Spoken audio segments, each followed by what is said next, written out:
I'm very excited to see this thing up and on its feet and in front of an audience, and to give the world, Tennessee Williams' last full-length play in its ultimate realized form, a fully staged, moving, lit, costumed production with some very fine actors and directors and designers, and everything around this production is new and exciting, and I think it's going to kick some life into this later Tennessee Williams work. The process of combining and putting all of these manuscripts together really begins with Gavin Lambert. In 1981, Tennessee Williams called Gavin Lambert down to his Key West, Florida home and said, I've got these unruly manuscripts that I'm trying to shape into some form of a play. But that's exactly why he called Gavin down to Key West, was to help him get this into one play. And Gavin accomplishes that. Gavin accomplishes getting this play into, yet again, a solid beginning, middle, and end form with scenes and scene divisions and logical character flows and things of this nature.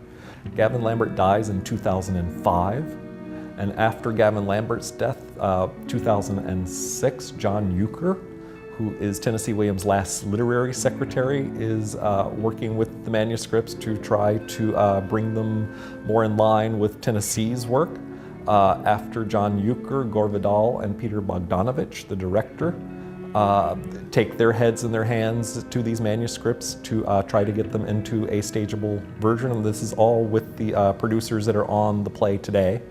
And then 3 or 4 years ago, they bring me on to the project to get together the final reconciled version of this play.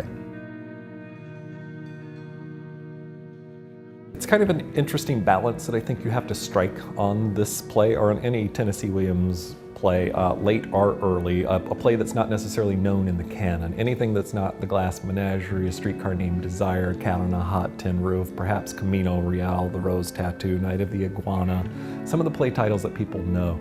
Any title that's a title that people might not be familiar with, you've got to strike that balance of, okay, if the name Tennessee Williams was not on this play, if just anonymous was on this play, you just got this manuscript, would this play be interesting, or would this play not be interesting?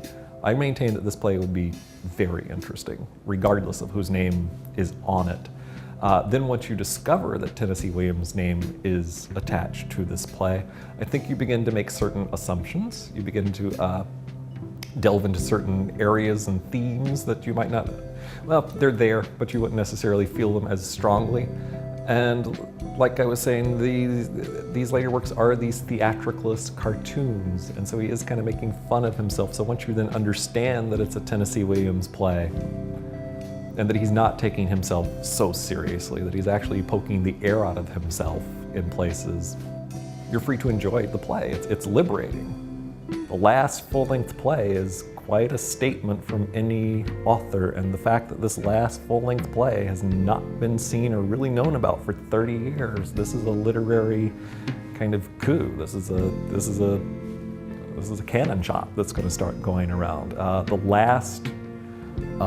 last one-act play is a nice thing. The last fragment is a nice thing, but people give heft and weight to full-length plays.